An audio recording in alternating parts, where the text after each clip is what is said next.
Hi, welcome to another episode of the Japa Podcast. I'm Victor. I hope you're having a good day. Of course, on this podcast, we talk about the lived experiences of Nigerians in the diaspora. On today's episode, instead of having just one guest, I'm going to be speaking to a couple who's going to be sharing their experience living in the UK and managing one of the, should I say, popular um, Nollywood podcast channels. Last time I spoke to a couple was sometime last year on the episode 10 of the of the first season, where we spoke about returning back to Nigeria. And I've spoken to Isaac and Dolly, who are the hosts of Road to 30 podcast, and they shared the experience returning back to Nigeria after schooling in the UK. But this time around, this couple I'm speaking to are not returning to Nigeria. They're just going to share their life as a couple living in the UK. I'm just going to let them introduce themselves. Ah, nice. That's a great intro. Hi, I guess I'm Mr. C. And I'm Mrs. C. And yeah, we're Iroko Critic. And we Nollywood, I guess, critics, reviewers, enthusiasts, conversationalists. We just like producing Nollywood content, to be honest. So we have producing Nollywood content now. People are putting money inside. We have a podcast, we have a YouTube channel, and we host spaces on Nollywood film discussions. That's what we do. That's what we do. Yeah, all right. Okay. Nice to have you, Mr. and Mrs. C. Yes. Yeah. So how are you and what have you been up to? Yeah, so generally we're always good.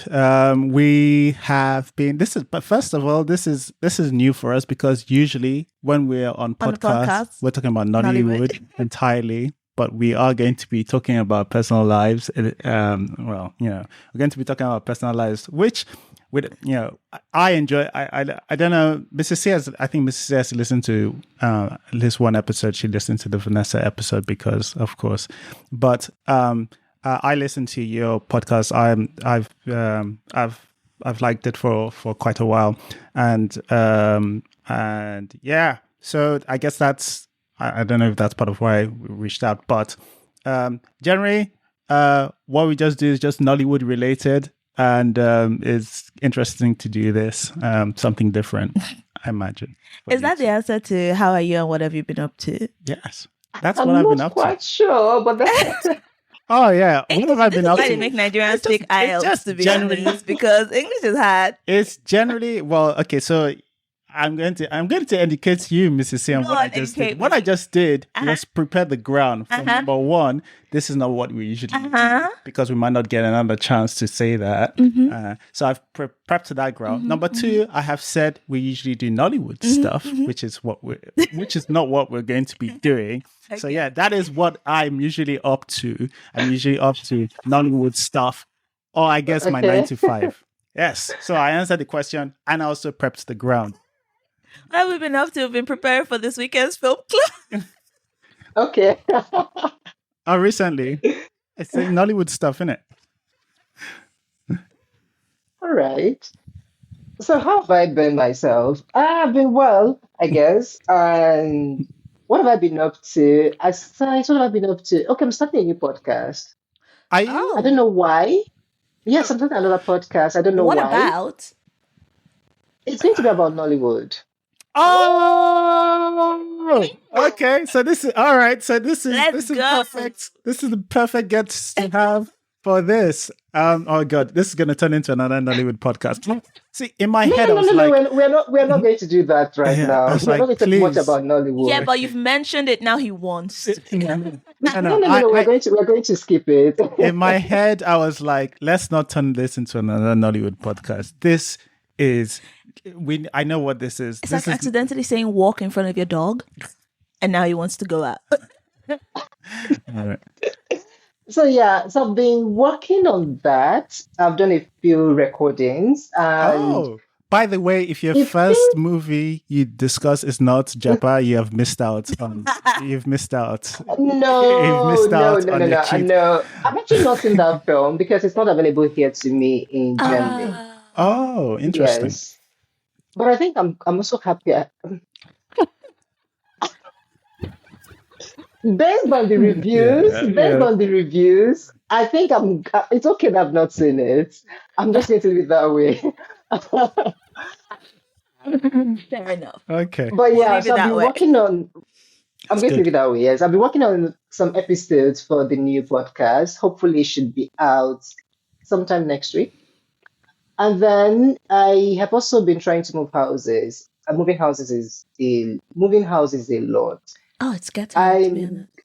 like I said, I have told you earlier that I have an appointment. I'm going to check out a new house. It's been stressful trying to find a place within a particular budget and then stuff like that. I think that's pretty much what I've been up Oh, we to. can relate. Okay, so Yeah, so yeah. I have actually have questions here now. So is I remember is there any when you're trying to get a house, are there any restrictions because of your wait? I don't actually know your complete status. Yeah, do Is you it have are you citizenship German? Or or are you still on a on visa? any sort of immigration visa? I'm not German. I'm a Nigerian who lives in Okay, all right. Germany. Okay, I don't. No, we're asking citizenship wise, sorry, because I think he was going to ask, are there any restrictions Restrictions. based on citizenship status? Yeah. I don't think so. I mean, people, like I was complaining to someone about the house, and he says it's always hard for foreigners. So I Mm. wouldn't know if it's because I'm a foreigner, but I don't think, I've not had anyone say they're not giving me an apartment because I'm not from Germany or because of Mm. whatever. They often just ask, the times I've gone house hunting, they always ask you for your source of livelihood. Mm. Mm. And of course, there are certain apartments that are for students. I live in a student apartment at the moment, but I'm done with my studies.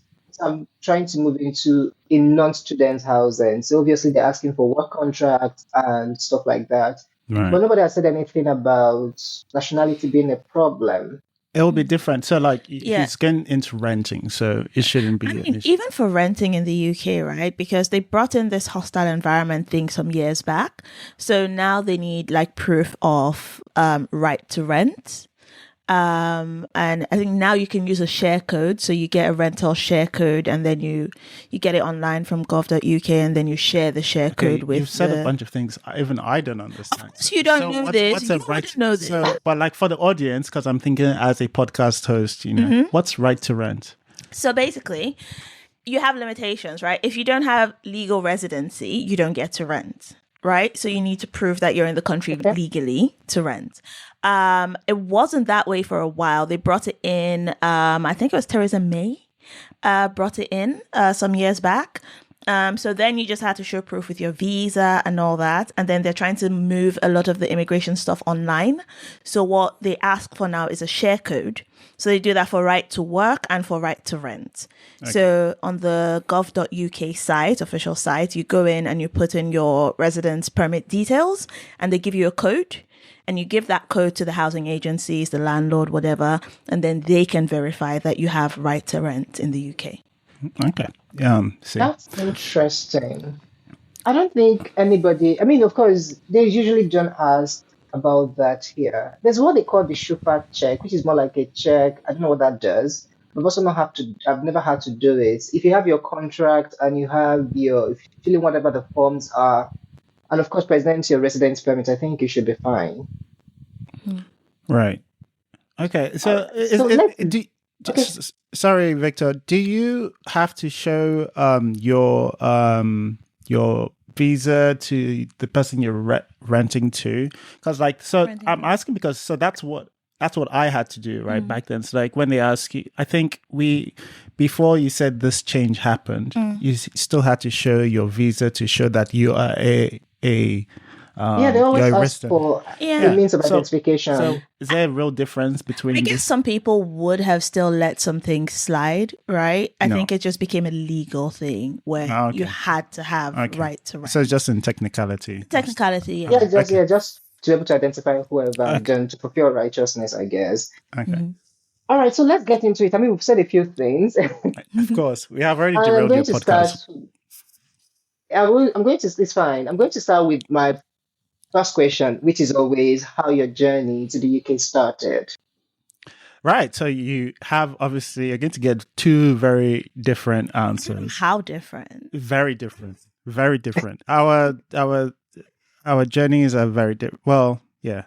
I came here when I was 11 from JS1 and straight to the UK. And I was in school here until I don't know if this is still the case. I was in school here until like university, and if you think about it, from 11 to the end of university, the UK has there's a path to becoming a citizen that just means that if you're here long enough, and back, I don't know if this is still the case, it's 10 years. If you're here for 10 years and you can show proof that you've been here for 10 years, there's some caveats. You can't have left the country for a certain amount of time. You can get on the path to UK citizen. Yeah. So yeah, that's my path. Tell me how similar. By the way, I'm just going to say this, right? This man, right, because before your citizenship, you get indefinite leave. This man has been eligible for citizenship he was eligible for citizenship for like 10 odd years before I met him. Nobody asked you. And he didn't do it because he just couldn't be bothered. Nobody asked you for He just couldn't be bothered. Asked you this information. Would not be him. How did you come here? So for me, I came to the UK when I was 17. I came in through college. So I got into uni in Nigeria, dropped out in my second year, and then went to college in Scotland to start over. So I was in Scotland for about a year. Then I moved to London. And then I was in London for my undergrad, for my master's. And I was thinking of going to Australia for my PhD because I thought it would be fun and it's on the other side of the world and it'll be a new adventure. But I met Man, and Man was like, stay now. So I stayed. I am Man, by the way. I am Man. But why would you want to go to Australia, by the way, for studies? Look, let me tell you, I saved her, really. Let me tell you. What? At the time, first off, I was young, right? Yes. Life in front of me. There's so much room for adventure, right? And Australia sounded like an adventure. And I'd gone to these university fairs where at the time I wanted to do a PhD. And you know what, if money comes, it's probably something I would still do at some point. But I wanted to do a PhD and I went to a university fair and I had seen there were universities from different places and there was this university from Australia. So, I spoke to them and it sounded interesting. But just also at the time, I felt like I wanted a change. I wanted to try something new. And honestly, the dating pool was ghetto and I thought maybe Australia would be better. I don't know. I don't know what was going on. But I just thought I wanted to go somewhere else. I told my parents I wanted to go to Australia. They were like, absolutely not. It's too far. It's going to be very hard for them to visit me, blah, blah, blah, blah. I just thought other side of the world sounds amazing. Yeah. And I spoke to, I think I carried on Australia for a while though. I ever had some family friends that helped, convince my parents that it won't be too bad, blah, blah, blah, blah. Parents started coming around to the idea. And then I met Man. And then I was like, that Australia I said I wanted to go to. Maybe not now. Maybe not now. Well, I mean, that's interesting. I have a cousin who lives in Australia. And when I asked her why, her answer was she just wanted to run away from the rest of the world. I'm like, I think that was the feeling. I think that was the feeling. Yeah, I'm with you. I don't understand it. I think it makes all of the sense. I might still do it, we'll see. I mean, I don't know. I don't. But it's fine. So I'm wondering. So you meet, and then at what point? How do I phrase this? I don't know. At what point did it become something of, okay, I have to decide? I mean, aside from, I know you made a decision about trying to stay back because you met Man. Did you have other concerns that could have made you decide, okay, maybe this Man is not enough reason to stay back? I don't know if you got the question. Oh, so many concerns. So I think this was it. So I think one thing that helped was I was kind of comfortable in the UK already, right? At that Okay. time, I'd been there for maybe 5+ years. I'd been in the UK. So I think all the time that counts as adult life, I'd been in the UK, and I was just more comfortable there.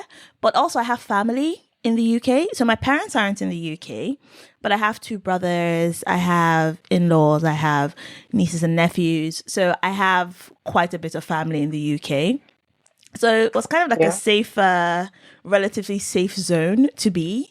And my other brother that's in the UK, we are very close anyway. So that's also like a bit of extra, you know what, I want to be around this person that I'm very close to as well. So yeah, but again, there were obviously there were a few worries, but it was easier because I had family here. It was easier because I had family here, and honestly, yeah, I Yeah. So it wasn't like you were if you didn't have family if I here didn't have family and you had to here, just leave Nigeria to just go and be with man in a different country yeah, and that you again, weren't that familiar with, it yes, might be and different. this was the other thing is because I did go back to Nigeria for a little bit. I did go Okay. back to Nigeria for a little bit, and we got married, and then I came back. Right. Okay. So I think the coming back bit was the bit that because one, I'm comfortable in the UK, but I was gonna have to come back and then start looking for a job. Yeah. And I think that was the thing that was a because I don't want to put myself in a man's Oh yeah, you're about to feminist with your chest. true. I didn't want to be dependent on a man in that way. On the You get man. because Yeah. men can move mad, you know? Like I was taking a leap of faith that he wouldn't move mad and he didn't. Yeah. Thank goodness. Thankfully. There's still time. There's still time. Whoa. To move mad in that way. Does that make sense? Like there's no time to move mad in the way that I am fully dependent on you. Yeah. On you get what Yeah. I mean? But at the time it was and Yeah. it was that was terrifying. That was terrifying. That was a big leap of faith. And I'm really glad he didn't move mad. You're welcome. I mean, I totally understand it because, like you said, men do usually move mad, and I'm not Yeah. even going to argue about it. I'm not going to. Well, So you let's didn't talk see me here about. again. Sorry. All the men on this side just stayed quiet on that. Yes, we recognize. Exactly. So I'm going to ask both of you now because you guys moved at an early stage. It's different moving as an adult. Mr. C moved at 11, and I assume you had friends. So imagine being yanked off from them as an 11-year-old. Even though you might be thinking, I wouldn't know even why you were thinking this is an exciting thing to do. But even if you were, you'd also be bothered by your friends. So how did it feel leaving everything you know behind and moving to a new country at 11? Then Mrs. C, you left at 17.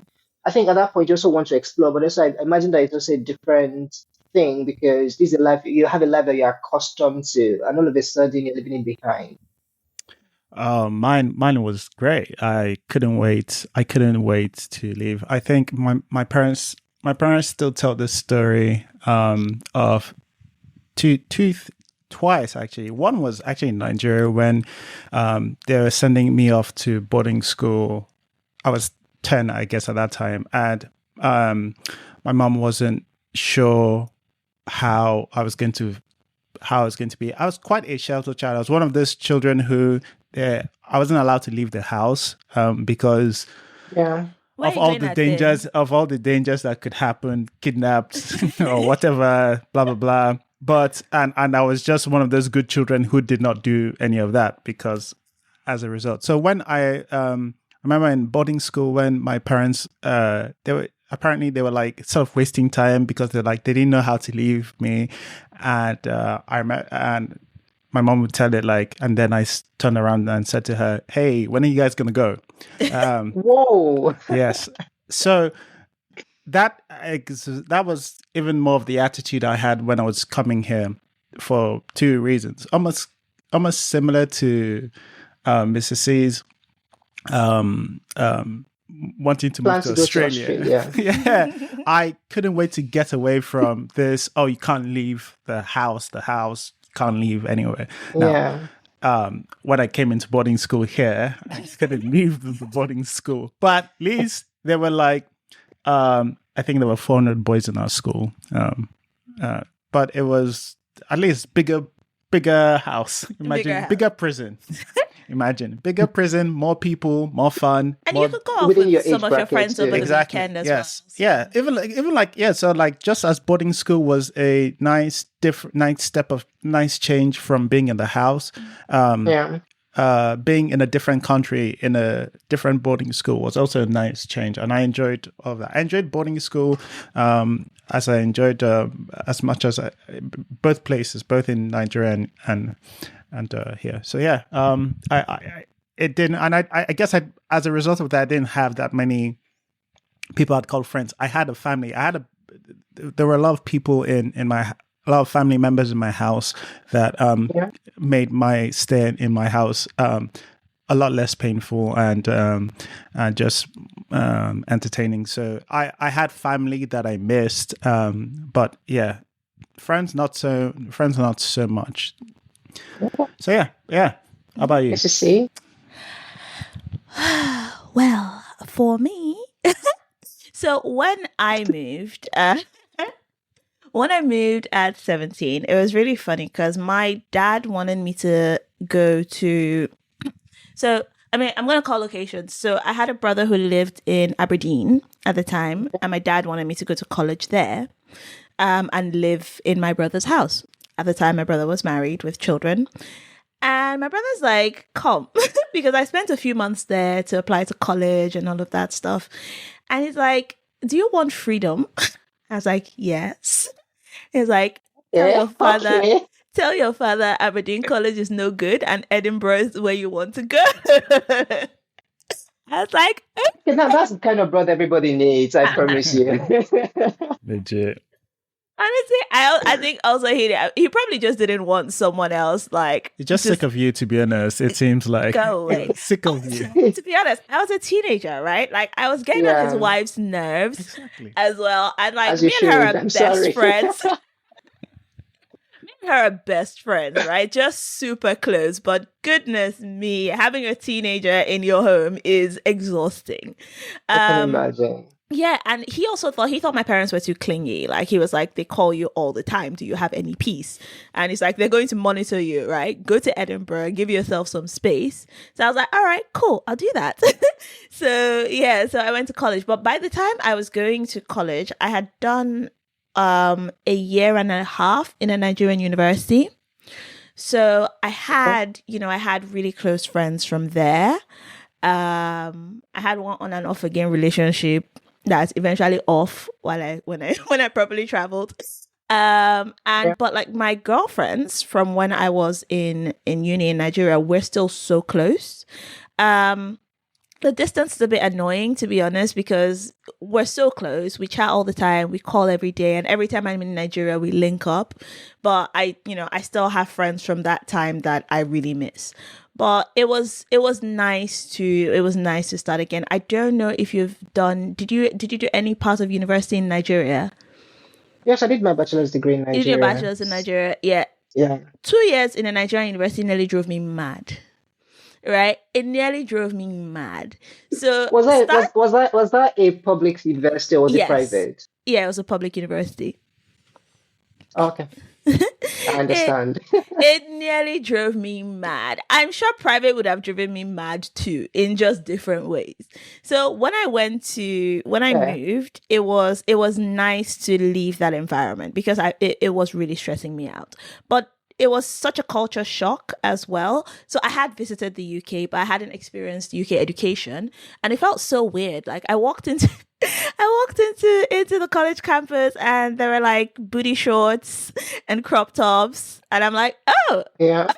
is this how we do it?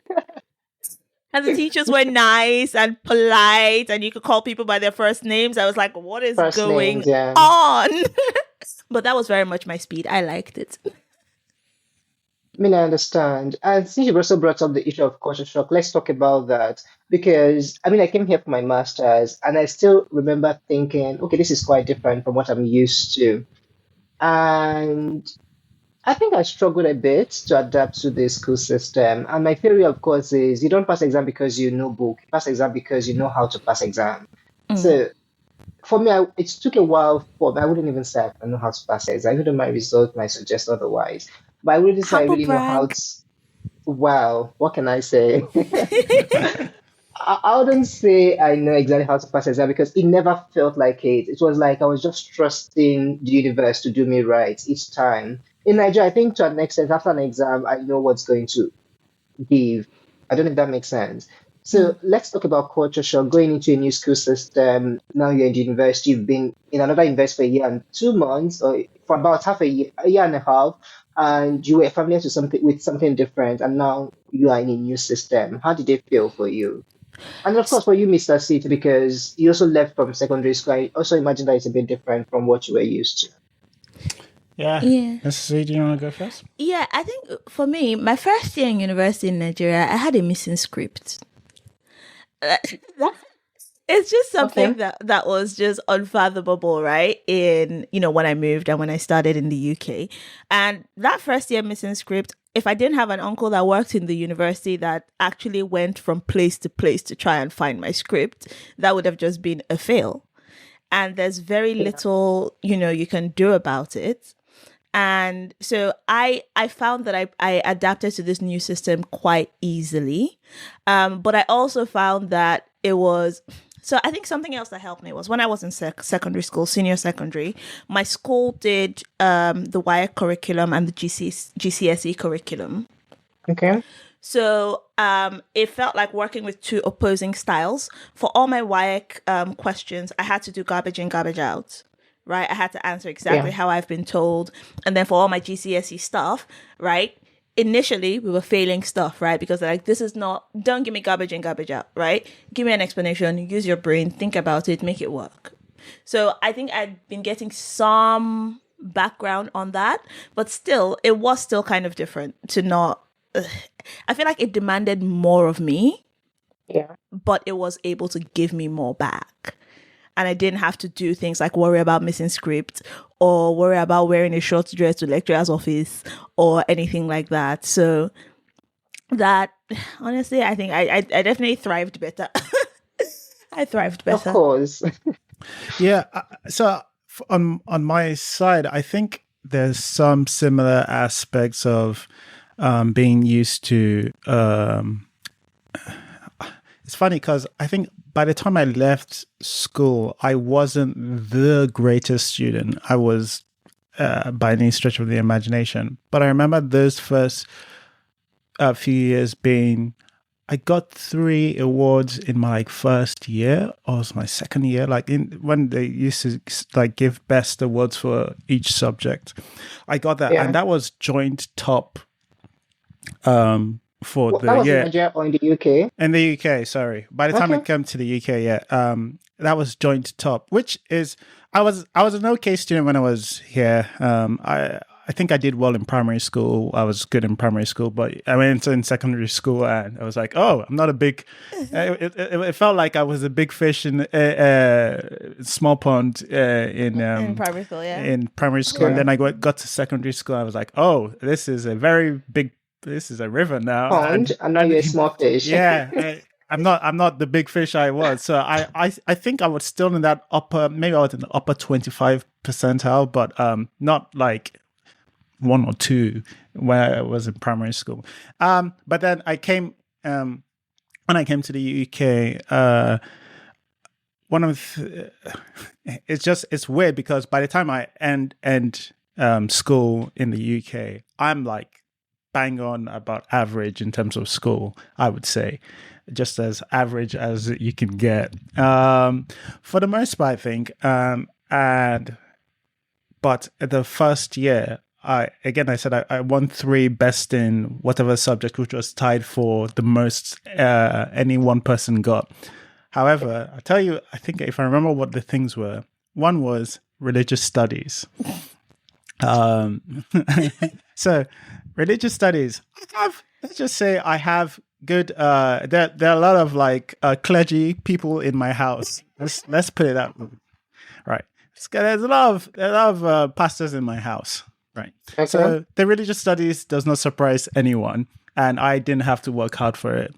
But the math side, I want best in math was because I was good at cramming. That cramming thing that Nigeria teaches you was very Yeah. helpful for that first year, right?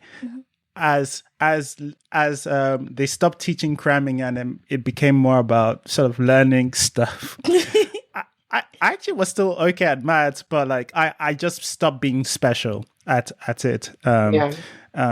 And then the third one was IT, right? And funny enough, I don't know why, but one of the big things we were doing in IT was animating and making like little film projects. Okay. And that, I don't know why that was one of the tests or one of the big things they were using to teach us back there.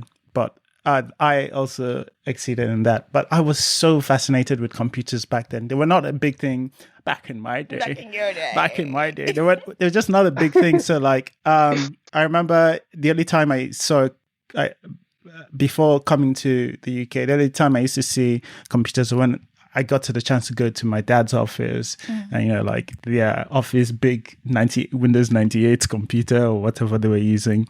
I liked playing Prince of Persia and stuff. But when I got in, that was a thing that... Is it solitaire?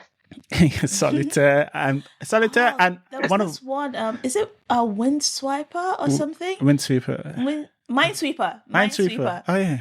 Never knew how to actually play it. You just click until boom, done. Yeah, I learned how to play that. All right, but yeah, so that was in terms of studying. I think at first it helped me, the style of teaching, but as we moved away from, but I think in only some subjects, but the change in how they teach is so different. So different from the way Nigeria teaches. And it's been, I loved it so much that it's such a huge part of who I am now, in terms of just trying to think for both sides of an equation. Like, so even when we do reviews, I try to think about, if I'm critiquing something, I'm trying to think about what the intention or what the pushback of that critique would be. And that's like, so I'm just saying I've carried that so far into my personal life. Yeah. So yeah, that was a good one. But yeah, there were other cultural shocks that were crazy. I remember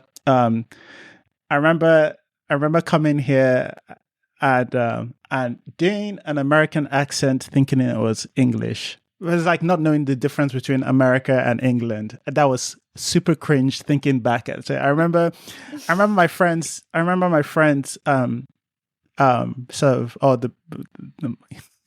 mates laughing, and I couldn't figure out why they were laughing.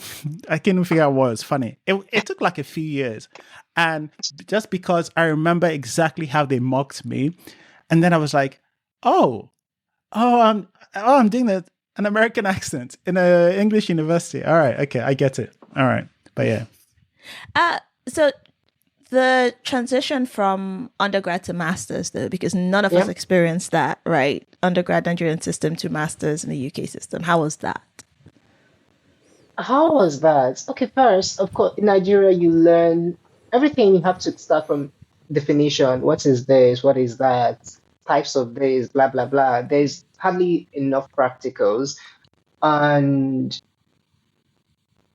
here in Europe, in Germany and Austria, where I studied, sometimes they are telling you things, they don't even define anything. So it's like, we are going to study.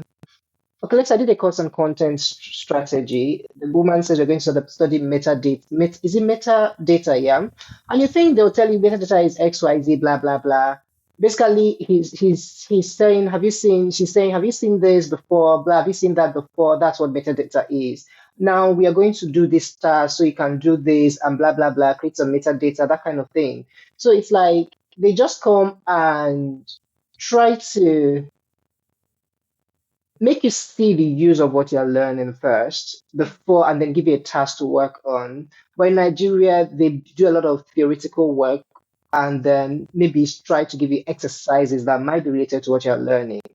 For me, a lot of people would say they like the more practical hands-on thing. For me, I think I like the theoretical thing because if you teach me enough theory, it would give me, if it can incite me to read more Mm. about it. But if you just come and hop on the let's do this, let's do that, I find that I don't seem to be interested Hmm. in what it is. I just want to do what you've said I should do. I don't know if that makes sense. No, yeah, I get it. I You need to know, right? Have enough I want to, background on the thing yes. versus And for just me, being told, start using the thing. exactly. And for me, that was what I really struggled with because now I don't even care so much about the background. Okay, but you say I'll do this for you. That's fine. But for me, if I learn the background, I know some people would say it's different. Okay, again, I studied communication. But I think if I learn the background, if I'm put in a situation where I have to do the practice, I'll figure it out. I'm not daft. That's how I look at it. Mm. But now I can do things, but I can't really, I don't feel like I still don't feel like I know enough of it. Hmm. There's a That's how question. it leaves me feeling. Yeah. Yeah, go ahead. There's a question I want to ask. I'm not sure if this is the time because you might cover it. So you can just let me know, I guess. I wanted to ask you about the difference between if there's any tension between Black Germans or like Germans who have grown up in Germany for, I don't know, maybe in their third or fourth or immigrated in their third or fourth, their great First gen, grandparents second versus gen. like somebody of an immigrant status, if there's any tension between both of those groups, or did they just see eye to eye? Because I think there's I don't know. I think there's how the British people will answer it. I think there's how Black Americans versus Immigrant. Black immigrants would answer that. Yeah. I'm interested in what the German stance in that is. If you have any insight into I that. think for me, I think we need to have a lot of black people in the first place for that to be a problem.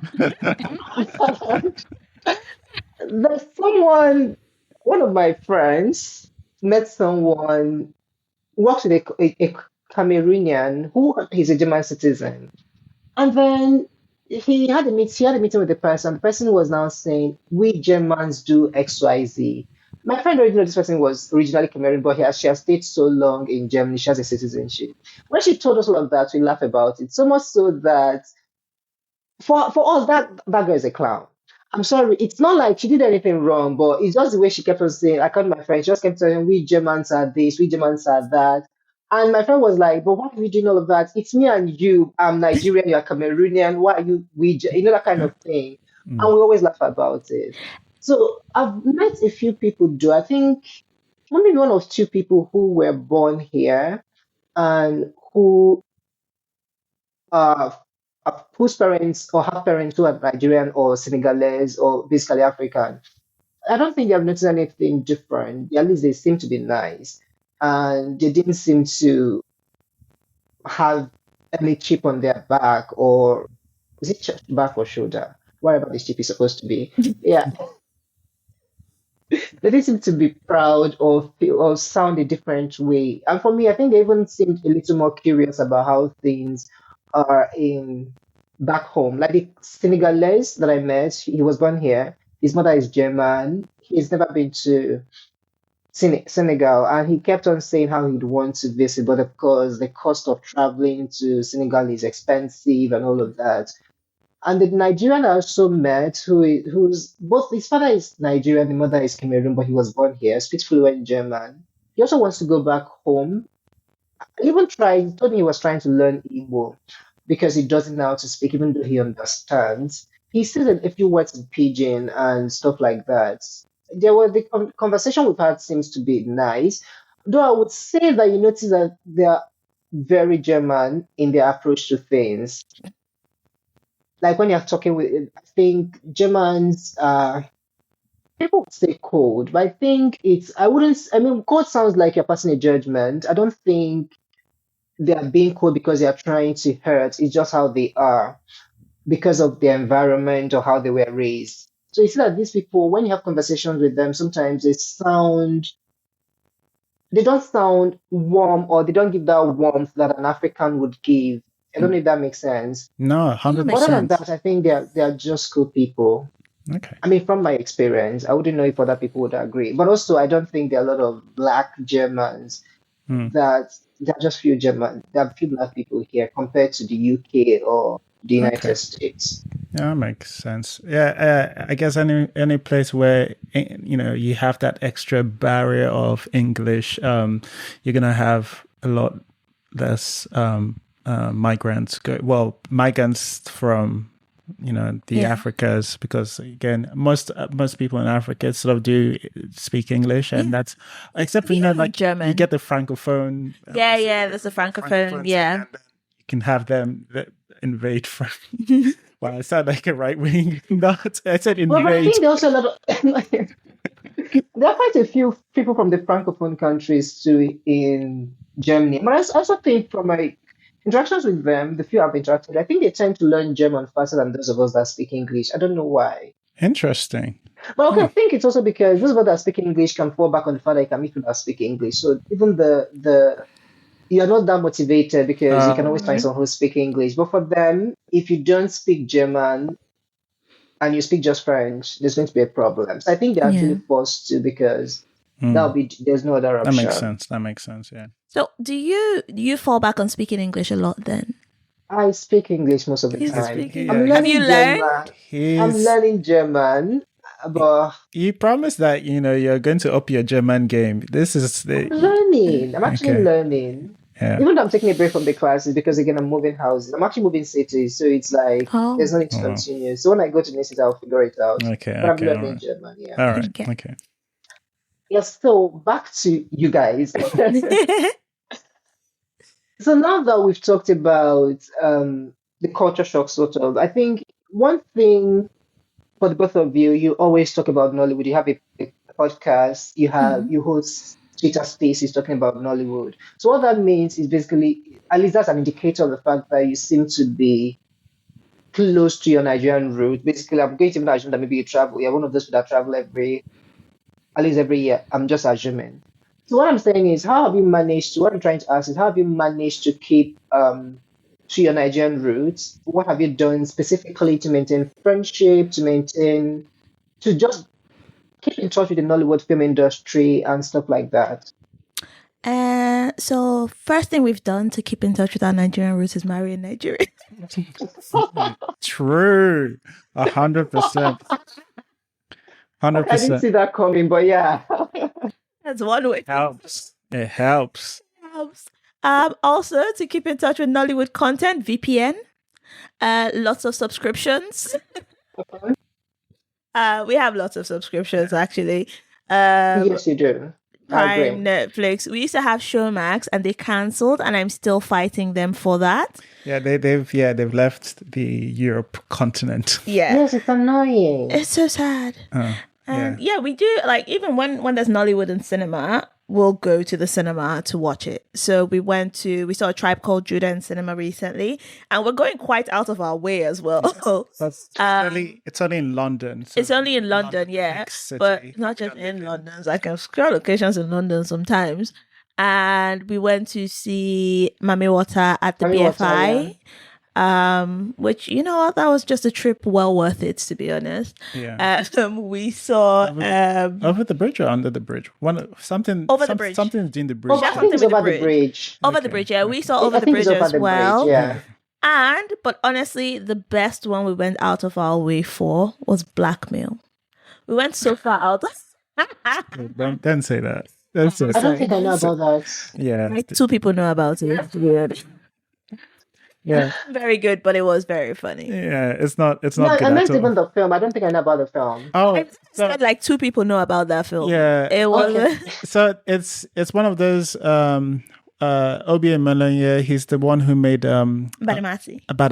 He makes all these. Obi Melonye. Yeah, he makes this big, larger than life movies, and I would even call Blackmail a Nollywood movie. It doesn't feel Nigerian. It's not set in Nigeria. It just has. That's true. It's not set in Nigeria. It just has a Nigerian guy. Nigerian immigrant Producer. in the lead, really. Yeah, Yeah, and Osi obviously was it's produced by him, but it's not a Nigerian, it's not a movie. but also, like, you can tell it was conceptualized by a 50-plus Nigerian man. Yeah. Anyway, we're not going down the road of that All right, discussion, let's not but do that. yeah, We'll tell you later. It's but fine. but yeah, no, you're talking about how you keep your Nigerian roots. Yeah. Yeah. And also we have, because like I mentioned, I have family here. Yeah. I have family close by. My husband has family close by. And then we just have, we have friends. We have a community that is mostly made up of Nigerians. So it Okay. gets very Nigerian around here sometimes, which is, it's not bad. Yeah, so I guess the No, answer of course it's not. it's everything Mrs. C just said. It's just, we have all these pockets of Nigeria we visit, whether it be even our Twitters, like they're curated for Nigerian sort of Nigerian information audience. and Yeah. Nigerian conversations and all of that. So I think it's important for us it was important for me anyway to do both. I still I'm English, and a huge part of me is still English. A lot of my mannerisms are still English. But but also a huge part of me is still Nigerian, and it was important for me to keep both of those things going. And I try to pick exactly all the things I like about both cultures, and sometimes I try to do what I can to go, hey, if why not try this part of this culture? Maybe you might like this aspect, and then but like it's important to keep both of them. And Mrs. C has already explained some of the ways in which we stretch just in things. line with like keeping both parts of the culture. That was also a thing with like being with each other. It was somebody who is both Nigerian enough, and so because for me, like, a criteria for a partner I didn't have Nigerian as a criteria, right? But also it did feel like if I wasn't with a Nigerian, there's a lot of Nigerian-ness that I can't share. Right, there's a lot of inside jokes you have to explain. There's a lot of there's just some of that connection that's not there.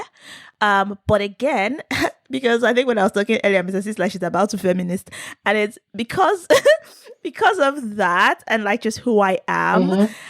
I just knew that like a Nigerian man was not gonna work for me. It was just not going to be feasible. Somebody would have killed somebody, and it shall not mean that we die. Exactly. I see what you mean. And just like you mentioned, there's a one time I met a Nigerian on a dating app. That was one of the best interactions I've had on dating apps, because I think person was Igbo too, or is Igbo. So we basically swung from speaking English to pidgin to Igbo and all of that. It felt wholesome in the way that the other interactions didn't feel. Yeah. But also, it ended as quickly as it started, because I want to say that Nigerians are not bad people, but of course, there are a few things that I think, We are let's not go difficult into details people of all of sometimes. that. So let me guess. Sometimes, yeah. So you are enjoying all that, the Nigerianness that you do enjoy, but then the part of Nigeria that you don't enjoy creeps inside, and you Exactly. yes, We're not doing this. yes, We're not. yes. And it's And difficult. I'm glad it's also. It's difficult trying Go to ahead. find that balance between somebody who has all the, like who is Nigerian and shares, but like shares certain values that you have as well. So that's Exactly. one of the things that was important for me. In Mrs. C she's talking about, I don't know what's her criteria. The person they need to be Nigerian. My criteria was the person had to. I knew. Because I knew the person had to be a little British, a little Nigerian. I knew that. It was just about finding who was going to be able to find. I wasn't tied to the idea of a Nigerian. But but then, when you get then I met this one and he was Nigerian enough and not Nigerian enough, I was like, Okay, Yeah. Yes, jackpot. Yeah. that's the combo I'm looking for. I think that would lead us to what I was going to ask because I've never seen people tweet. I think I joked about it earlier, but it's whenever I see a tweet of a man on Twitter talking about someone they know or a friend, it's always before I read the second sentence, I imagine the person is in the UK UK. because the next thing you hear is I think it actually. I think of course they're trying to create content, but even if they weren't, I don't even think it makes sense that even if your friend is going through some of those things, why would you think Why are the you right thing to online? do is come and tell people on Twitter? And they also don't sound like they are doing it because they are really concerned because they always want to sprinkle it with um, Moral lesson. moral lessons. I'm like, what's the moral lesson here? Your friend has been dumped. There's no moral lesson. Even if there is, that cannot be your focus, you get? Like, go and be a good friend. Take your friend You some get rice, some pepper soup. Don't be online. be sure they are still doing their job. Be sure Okay. they are not trying to kill themselves. Why are you telling us on Twitter? I'm going to speak on behalf But Content. of certain audience member who's like, "Wait, what's going on here? What's this? What's this thing that's?" I'm not on Twitter as much as everybody else, so I think you guys have done a small shorthand. You Twitter people, what's the conversation? What's the general gist? I already heard about breakup and what's the kind of message? Basically, the messaging is this: UK branch of Nigerians in diaspora are very embarrassing. Okay. And the UK branch, that honestly the worst. They should take everybody's Twitter. They should take my own too. Let me suffer group punishment. They should take UK in no, diaspora. The I whole think Twitter some people accounts be they should marked. Some take. people be marked clear. No, they should Bro. ban everybody. What's the thing? Tell me So the basically, thing. UK branch every other week, right, or every other day.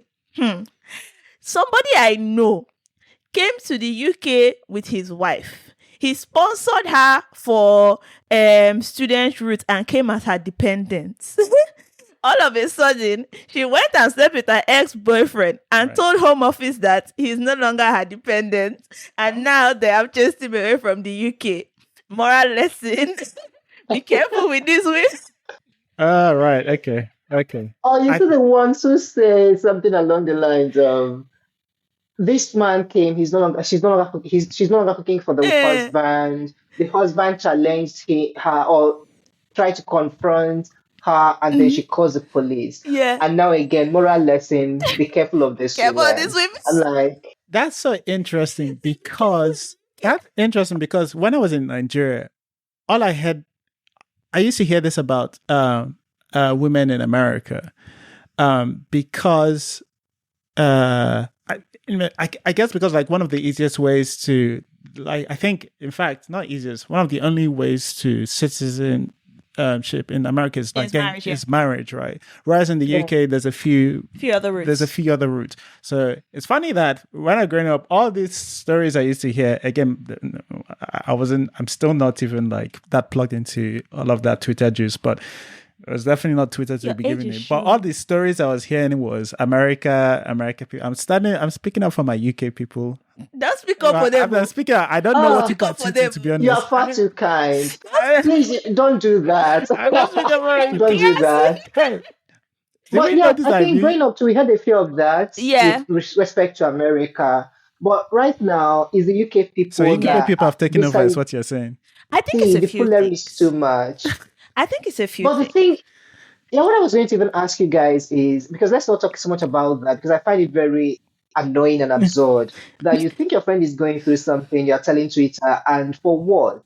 But the question I was going to ask is how do you navigate your relationship to ensure that it's not one of those Twitter people? And why don't you have friends whose stories you come and share to us? Because Because this is the thing is because me, I understand that my husband is the head of our home. okay. It's funny. Mrs. Every once in a while, right? What Mrs. C does is like she'll get a request from either her in-law, my mother, or something, Yeah. and if she doesn't want to do it, she'll say, "I need to check with my husband." As like, and one time she said, as he's the head of our home, this exact thing she said, and my mother burst out laughing because of everybody knows that Mrs. C is not saying that. Mrs. C is not saying that in any. I'm not believing any of that. But yeah, anyway. Yeah. So how are we avoiding that? I don't know. It's fairly easier because we both came here at young ages, right? Yeah. So we don't have that. And I think especially because Mr. C left Nigeria early enough to not have been fully infected by some certain kinds of expectations, right? He's been around long enough to not have been, to have all those expectations of what a partner has to do for them or how they have to behave, blah, blah, blah, blah, blah. But I think maybe people who do actually struggle, they are switching dynamics, right? In Nigeria, Yeah. if you are some sort of like middle class or you're doing fairly all right, you hire help, right? Sure. You hire a nanny, you have someone who comes and does the cleaning, someone might cook for you, someone's looking after the children. And when these people up and leave, it's a whole new dynamic they have to deal with. You can't pay for a nanny with you're technically earning more than you did in Nigeria, but your rent is higher, your bills are higher. You can't afford a nanny, right? You can't afford, someone cooking for you. Now you have to be fully hands-on with these things. And I think it's something that, typically people struggle with adjusting to new dynamics. New dynamics, yeah. Yeah. So when you come from a different dynamic and you have to make it work, you either make it work or you sink or you swim. Yeah. Or you'll be sent back home. Or you'll be sent back home. I think, I guess a huge problem of a bunch of these things is that because of this, expenses, is that it makes so much sense for both partners, both of the couples to be working 9 to 5. And if both of these people are working 9 to 5 and only one person has to do all of the chores, all of the things, you will eventually just get a miserable partner. Household. All right. So it's going to affect you one way or the other. Mm-hmm. Either yes, they will chase you back, or they will go, or what you will end up having is just a broken person. Broken home, but you practice together somehow. Yeah, you are just. Yeah, and then that's how you end up telling your friends, oh, she doesn't respect me anymore because, she's demanding stuff that she did not demand while she was in Nigeria. But there she didn't feel the need to demand it, right? She could call somebody to come and help. Yeah. But here it's like put hand or bring money and outsource this thing. But no. And I think I don't want to say that men are sometimes don't adapt easily, because I've spoken to also my friends here, my female friends here, and the first episode I did, of course, was even dating, and she mentioned that times we talked about cooking and the way Nigerian men always expect you to cook for them. And I think I had to bring it up because aside from the two conversation, she had told me personally how many times people have met her and basically are telling her to come and cook for them. And you're like, but this is as toasting, no. They're saying that as riz to them is come and cook for me. I have a friend, she went to buy something from an African store, and she was met by an African man. I can't remember where the country the person is. And the person asked where she is. I think the person was Nigerian too. The person asked where she's from. She said Nigeria. The person asked where. She said Yoruba. The person now asked her, can you cook? You don't know this person's name yet. You've not even said, what's your name? You're asking, can you cook? And my friend was like, no, I can't. And he said, but the Yoruba women I know can cook. Mm-hmm. So how do you now want this person to, you're not even seeing a human being, because the only concern we've had is you asking me my nationality, which again can be a conversation starter when you meet another African anywhere. Yeah. But now we've done the conversation, we know where we are from. I think, what's your name? Why are you here? That kind of thing. You are jumping straight to can you cook? Maybe to know if you can trust the person. Yeah. But does it make sense? Because personally, like you said, back home, I could afford to order food. I could afford, before I left Nigeria, at least for the last 1 year I stayed in Nigeria, I didn't cook because I could afford to eat out. Yeah. And that was fine. Yeah, if I eat out like that, I won't be able to pay my rent. I'll be on the streets. And that's the reality. So I have to do my Adjust. cooking myself. Why would I not expect someone because they're a woman and I'm trying to ask them out, they'll have to do my But cooking? this is the thing is, so you've been having to do your cooking, right? And I think what the case is with some people is, it's I've been having to do this, right, for this period of time. But if Yeah. I marry, I won't have to. Yeah. So they're looking, they want to do freedom, Yeah. right? Is I've paid my dues. I've paid my dues. Let It's one of somebody those come things and I take can't over wrap this my head responsibility around. for Yeah. me. No, and I It's one think of this is absolutely right. But like again, one of the things that probably made me not even consider, I don't have that operating software in my running in my I don't not have that operating OS. software. I don't have that OS running in my brain. But like I think one of the reasons was like I told you guys like, my home was quite sheltered and I couldn't wait to get out. And I Yeah. wanted to get out in more ways even when I came here because, you get exposed to more things and you're like, oh no, this thing that you haven't been saying. I actually now want to try a bunch of other things. And there were just a lot of things I couldn't do as me. So one of the things that became very obvious to me is that I needed to be financially independent quickly.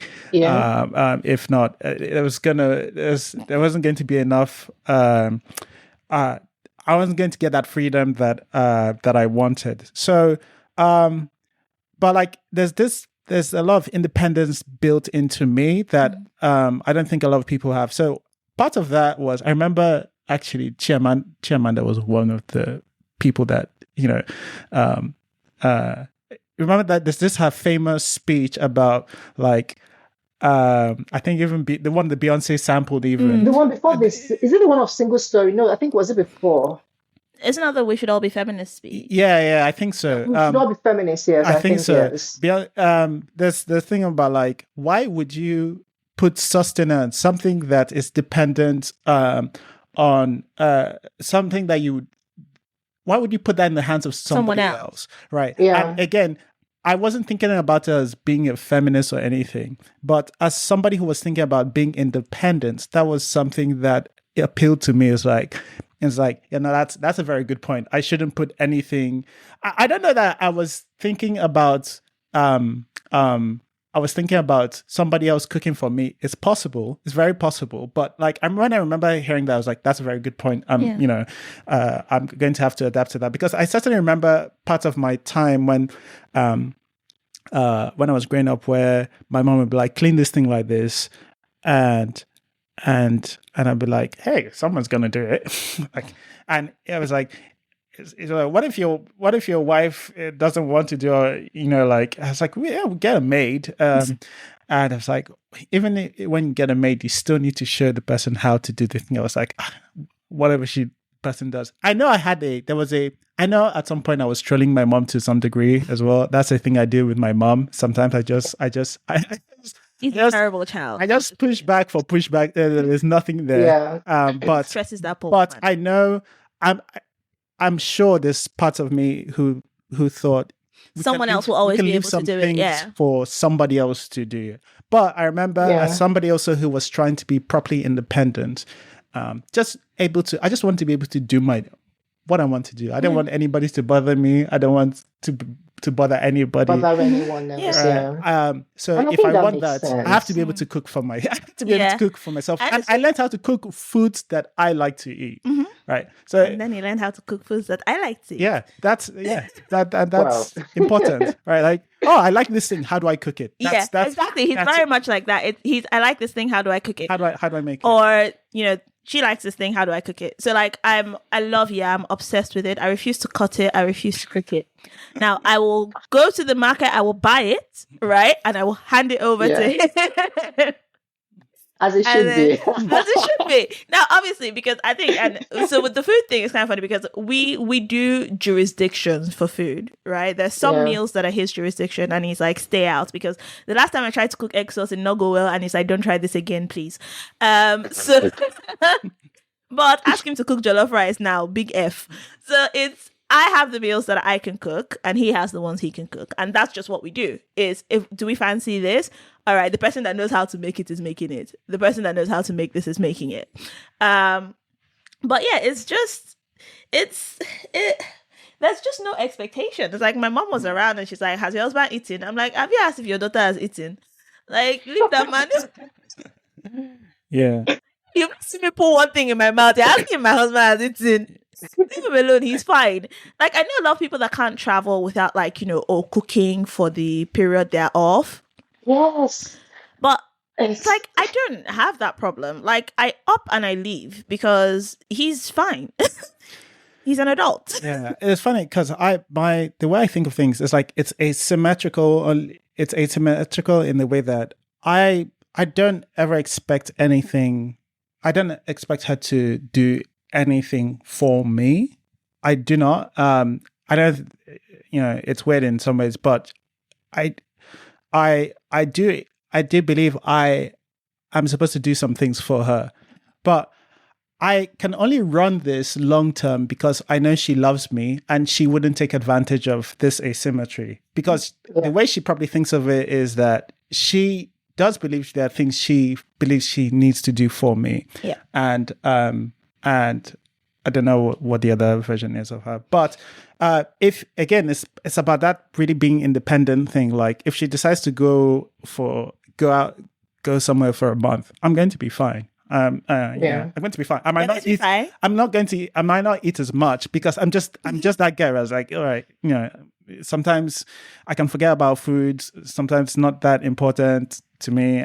But I also know if I want to make something, I can just go out there and make the thing that I want to eat. But independence was super important for me. Yeah.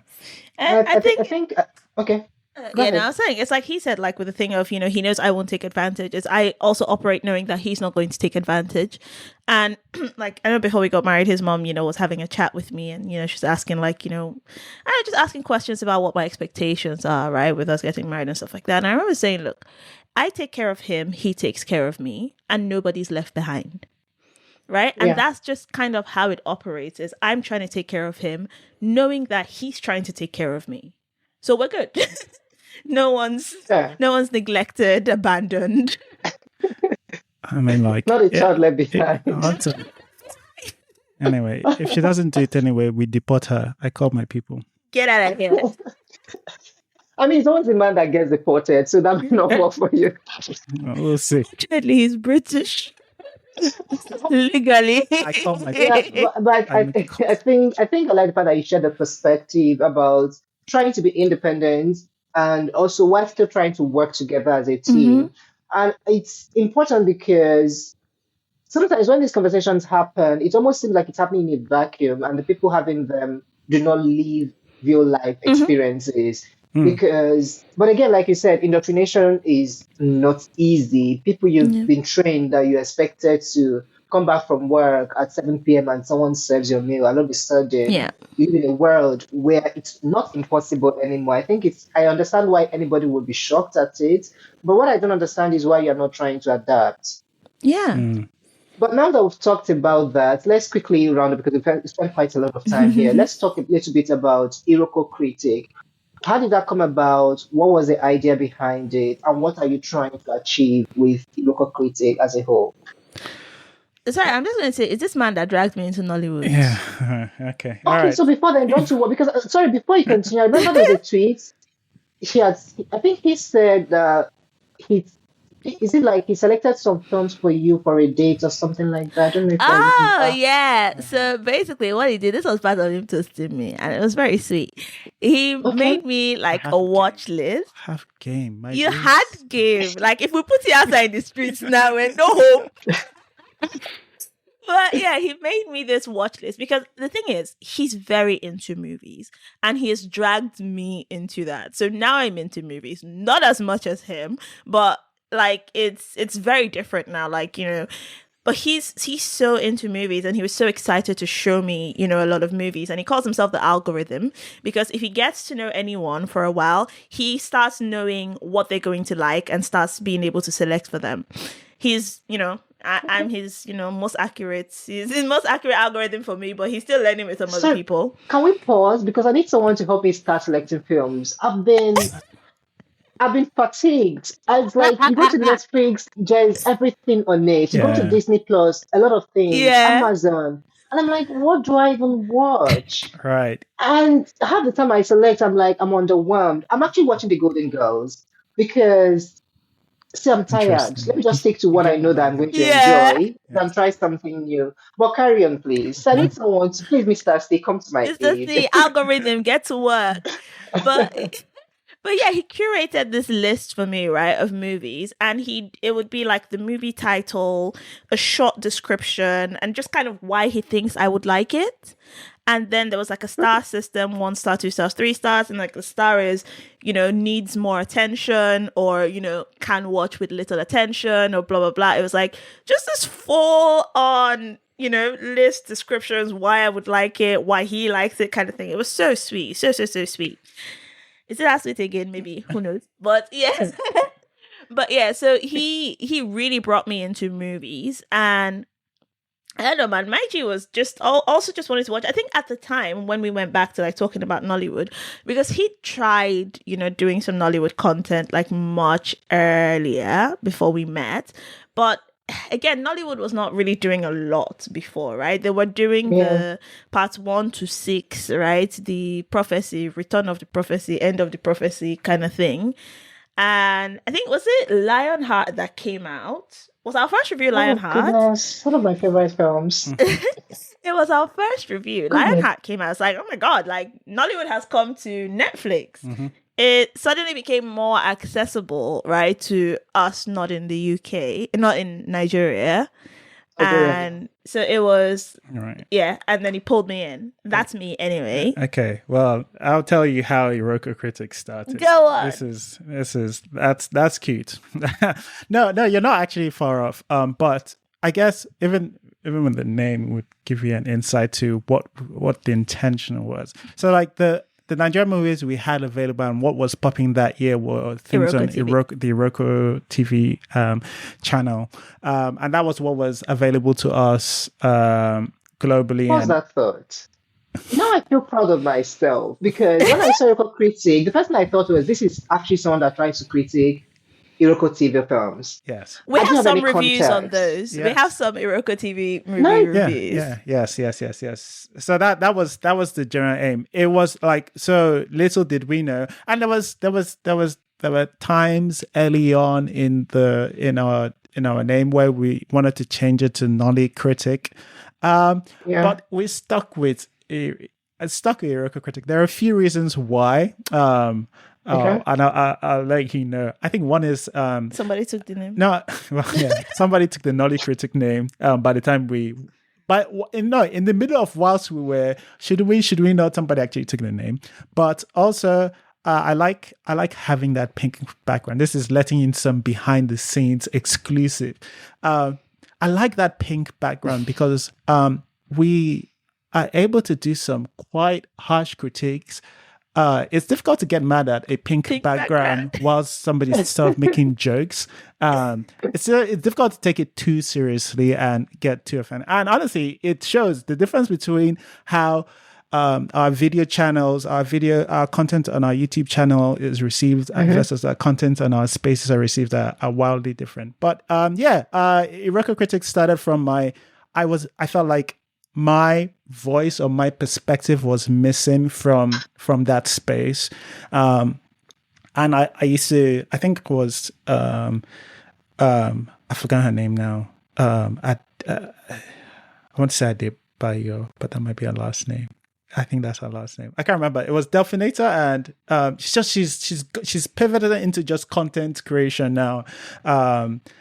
I can't remember her name, but those were the two big. I know Delphinator. I remember her. Yeah, Delphinator and this other babe. I can't remember her name I'm remembering her face, but I can't remember. I remember her face very well, but I can't remember. But these were the two big YouTube. I should say YouTube critics, and then I stumbled on Wacko in my findings, and Wacko was entertaining as well. In fact, Wacko has he has an influence in the direction we took it in, because I think when we started, I was a lot more serious, a little bit more serious, and a little bit more Playful? a podcast. It was more podcasty. And then Waka just did these things and they were fun. It was close to our style where he doesn't put his face on it. And I was like, oh, we could do something like that, but like we just keep it with more have these biting critics, because like Waka is generally just a playful guy. He's not trying to really make huge points about cinematography or camera movement or all of this thing. I was like, okay, so we could borrow a little bit from Waka in terms of the way he displays things. And the same Popcorn and Reels were also people who I found their content on. But I still think we have a particular voice in this, and that was the thing I was trying to share. It's like, I don't want to be shy away from saying things that I feel like some people were a bit more coy about saying. It's like it won't kill anybody. We're just talking about movies here. It's what's the worst that can happen? Yeah. But well, you would think Have you been threatened before? Not us, but like, who are you going to threaten? You. Who you're going to threaten Mr. and Mrs. C of what? I love people that been blocked, and that's fine. I remember when Charles was like, Charles of Play, when we're having, your best friend. Yeah. Actually, we like to think of him as his husband. when we're having that back and forth, Charles of Play thought I was in Nigeria.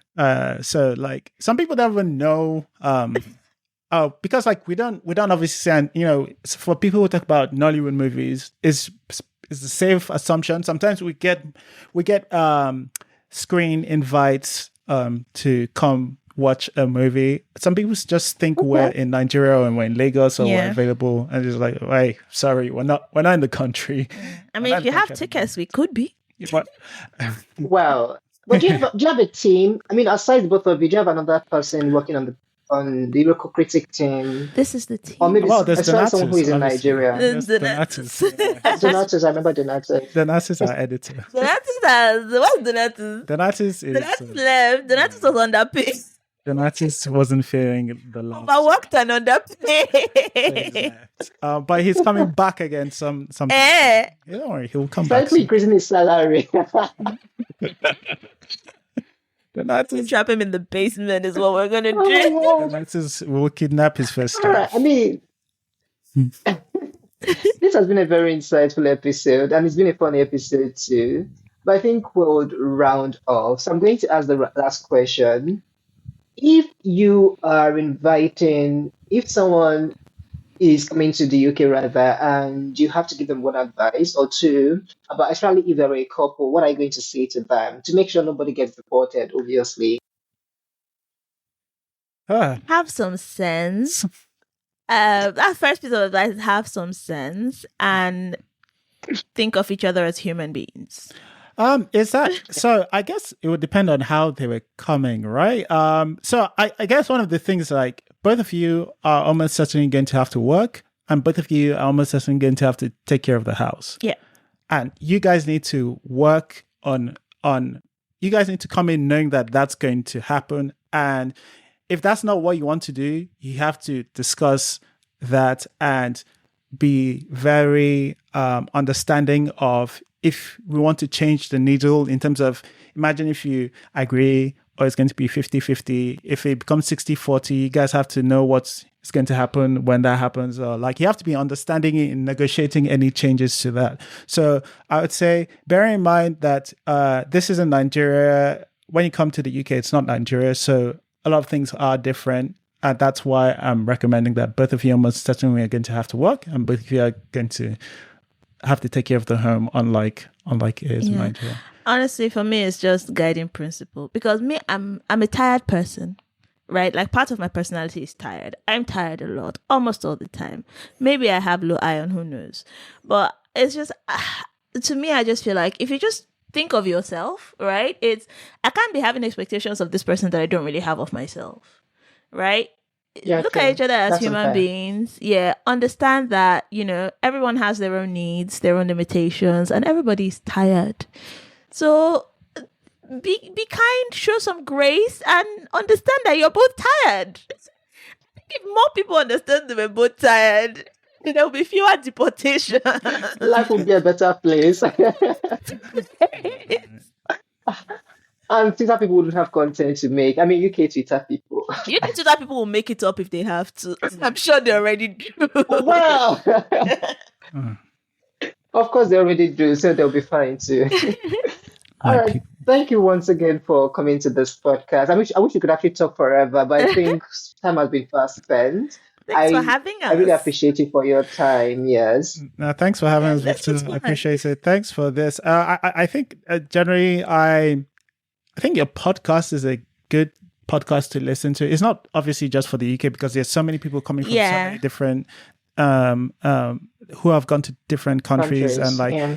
I think if anybody's thinking about leaving, hey, have a listen to literally different people's Yeah. experiences on this podcast. It's a good one to recommend. I have recommended it in the past. So but yes, keep up the good work, Victor. Thank you very much. Now I'm flattered. Thanks, Victor. All I hope right. this place is the place. Yeah. The Do you viewing. have something? The viewing. I hope it's the. You have a viewing, right? House Okay, yes, I viewing. had a viewing. Okay, yes. Yeah, Okay. I don't really think that's You my don't first think choice, but yeah, thank you very much for that wish. Okay. Well, That's not my first choice, hope but you thank find you a for nice that place wish. soon. All right. Yes, yes. All right. If you've listened to this part of the podcast, thank you so much, very much for joining. I hope you learned one or two things, or at least you had a good time. And I hope you come back to listen to more episodes. Remember to subscribe on your preferred podcast streaming platform. Follow, share with your family and friends, and then come back for the next episode. Enjoy the rest of your day. Bye bye.